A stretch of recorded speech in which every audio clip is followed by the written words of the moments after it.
ये स्टूडेंट्स अब हम करने जा रहे हैं वेलोसिटी टाइम ग्राफ, जिसमें हम यूनिफॉर्म मोशन पहले पढ़ेंगे।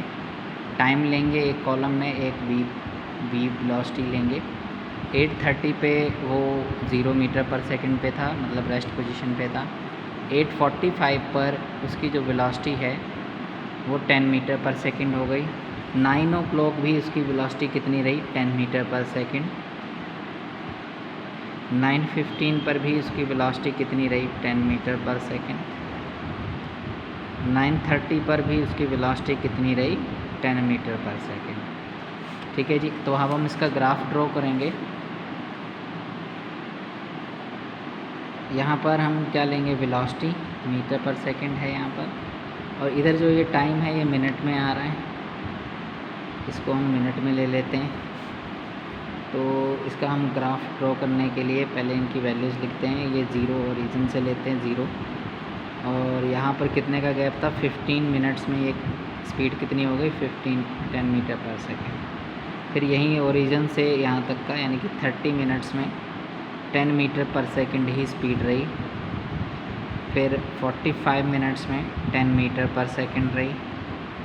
ठीक है, फिर 60 मिनट में 10 मीटर पर सेकंड स्पीड रही। ठीक है, तो यहाँ पे इंटरवल ले लेंगे 0, 15, 30, 45 एंड 60, और इधर आ गया 10 मीटर पर सेकंड। ठीक है जी, 15 मिनट में उसने कितना डिस्टेंस, कितनी वेलोसिटी एक्वायर की? 10 मीटर पर सेकंड।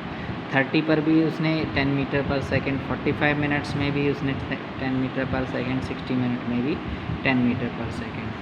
तो ये एक स्ट्रेट लाइन जो है पैरेलल टू टाइम एक्सिस आ गया। ठीक है, पीछे हमने किया था डिस्टेंस टाइम ग्राफ में पैरेलल आ गया था, तो वो रेस्ट का था। और जब वेलोसिटी टाइम ग्राफ में अगर लाइन जो है, if a line is parallel to time axis, then it will be uniform motion.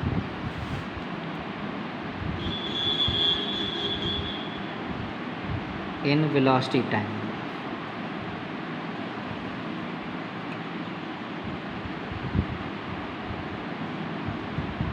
ठीक है जी, ये ग्राफ है यूनिफॉर्म मोशन का। अब हम नेक्स्ट स्टार्ट करते हैं uniform acceleration motion.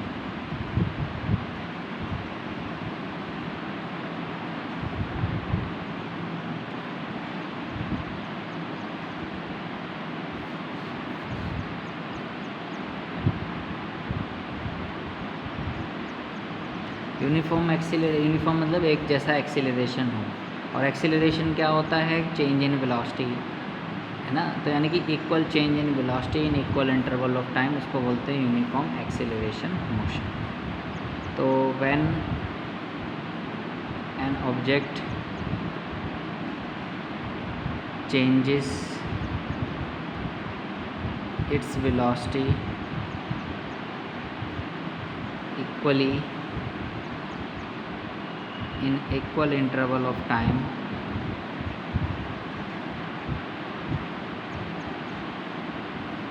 is called uniform acceleration motion.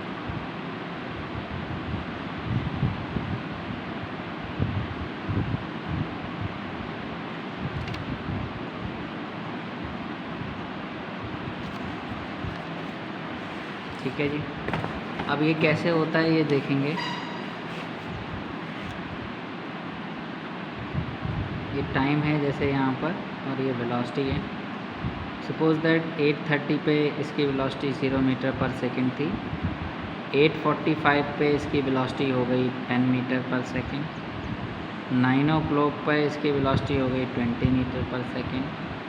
9:15 पर इसकी वेलोसिटी हो गई 30 मीटर पर सेकंड। 9:30 पर इसकी वेलोसिटी हो गई 40 मीटर पर सेकंड। तो यहाँ पर देखो, इनमें 15 का गैप है, इसमें 10 का गैप है। तो equal change in velocity in equal interval of time. ठीक है, अब हम इसका ग्राफ ड्रॉ करेंगे। टी वी, ये 0 लेंगे, ओरिजिन यहाँ से 0, ये यहाँ से यहाँ तक का कितना डिफरेंस हो गया 15 मिनट्स का, तो वो कितनी वेलोसिटी एक्वायर आएगी 10 मीटर पर सेकेंड। यहाँ से यहाँ तक कितना डिस्टेंस है 30 मिनट्स का, कितनी वेलोसिटी एक्वायर हो गई 20 मीटर पर सेकेंड। फिर यहाँ से यहाँ तक का कितना डिस्टेंस हो गया 45, कितनी हो गई 30 मीटर पर सेकेंड। फिर नेक्स्ट है 60 मिनट, यानी कि कितना हो गया 40 मीटर पर सेकेंड। अब हम इसका ग्राफ ड्रॉ कर देंगे। अब हम इसका ग्राफ ड्रॉ करेंगे।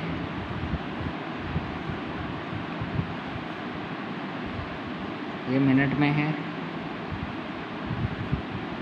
ये मीटर पर सेकेंड। 0 यहाँ पे इंटरवल 15, 30, 45, 60, 10, 20, 30, 40। 0 पे 0, 15 पर 10, 30 पे 20, 45 पे 30, 60 पे 40। इसका ग्राफ स्ट्रेट बनेगा इस तरह से, ठीक है। ये यूनिफॉर्म एक्सीलरेशन मोशन का ग्राफ आ गया। अब इसमें हमने ये चेक करना है कि क्या वाकई में जो एक्सीलरेशन है वो हर एक पॉइंट पे सेम आ रहा है। तो हम क्या करते हैं, जैसे हमने पहले हम मान लेते हैं ए से बी तक का निकाल लें, या बी से डी, जिस मर्जी पॉइंट तक फाइंड कर चाहें, ए से डी तक का भी आप निकाल सकते हो। तो पहले मैं ए टू बी निकालता हूँ। ए टू बी, ए पर जो वेलोसिटी थी वो कितनी थी 10, तो यू कितना हो गया 10 मीटर पर सेकेंड। और क्योंकि हमने एक्सीलरेशन निकालना है in acceleration of A B point, है ना, तो u कितना है 10, b पर फाइनल वेलोसिटी कितनी हो जाएगी 20 मीटर पर सेकेंड। t1 टाइम कितना था 15 मिनट्स, और t2 टाइम कितना है 30 मिनट्स। तो टाइम इंटरवल कितना आ गया t2 minus t1, 30 minus 15 that is equal to 15 minutes. इसको कन्वर्ट कर दो 6 सेकेंड्स में, तो ये बन जाएगा 900 सेकेंड्स, ठीक है। अब एक्सीलरेशन निकालनी है, फॉर्मूला होता है v minus u by T. 20 minus 10 divide by 900, तो ये बन जाएगा 10 बाय 900, ये हो जाएगा 1 बाय 90 मीटर पर सेकेंड स्क्वायर। ये वैल्यू आ गई बिटवीन। अब हम मान लेते हैं बी और सी तक हम निकाल लेते हैं एक्सीलरेशन ऑफ बी एंड सी। उसका देखते हैं कि बी और सी का एक्सीलरेशन क्या आता है। बी में कितना है 20, बी में 20 है, और सी में कितना है 30 वेलोसिटी। t1 कितना था 30, और t2 कितना है 45। तो t2 माइनस t1, ये टाइम इंटरवल आ जाएगा, कितना आ जाएगा 45 माइनस 30 that is equal to 15 minutes. इसको कन्वर्ट करेंगे सेकंड्स में, तो ये हो जाएगा 900 seconds. a is equal to v minus u by t, यानी कि 30 माइनस 20 डिवाइड बाई 900, कितना हो जाएगा 10 बाय 900, अगेन आ गया 1 बाय 90 मीटर पर सेकेंड स्क्वायर। तो एक्सीलरेशन देखो सेम आ रही है। अब अगर मैं डायरेक्ट ए टू डी निकालूं तब भी देखते हैं कितनी एक्सीलरेशन आती है। ए टू डी के लिए, ए के लिए इनिशियल वेलोसिटी कितनी है 10, और डी के लिए कितनी वेलोसिटी है 40। तो यू कितना है आपके पास, यू है आपके पास 10 मीटर पर सेकेंड, और v कितना है 40 मीटर पर सेकेंड, ठीक है। ये यहाँ पर आप देख रहे हो। इसमें टाइम इंटरवल यहाँ पर कितना है 60 मिनट, और यहाँ पे है 15 मिनट। तो इंटरवल कितना हो जाएगा, t1 कितना है 15, और t2 कितना है 60। t2 माइनस t1, 60 माइनस 15 कितना हो गया 45 मिनट्स। इसको भी हम क्या करेंगे, कन्वर्ट करेंगे सेकंड्स में, 2700 सेकंड्स। अब एक्सीलरेशन का फॉर्मूला क्या होता है, a is equal to v minus u by t, 40 minus 10 divide by 2700, यहाँ पर हो जाएगा 30 डिवाइड बाई 2700, 0 से 0 कैंसिल, ये हो जाएगा 1/90 मीटर पर सेकेंड स्क्वायर। तो ये एक्सेलरेशन आ गई है, ठीक है जी। तो यहाँ पर भी एक्सेलरेशन सेम आ रही है, यानी कि ये ग्राफ जो है यूनिफॉर्म एक्सेलरेशन मोशन का है, ठीक है जी। अगर ऐसा ग्राफ आ जाए वेलोसिटी टाइम ग्राफ में, तो इसका मतलब क्या है, वेलोसिटी डिक्रीज़ हो रही है, ठीक है। इसको ये किसका ग्राफ है, रिटार्डेशन का ग्राफ है,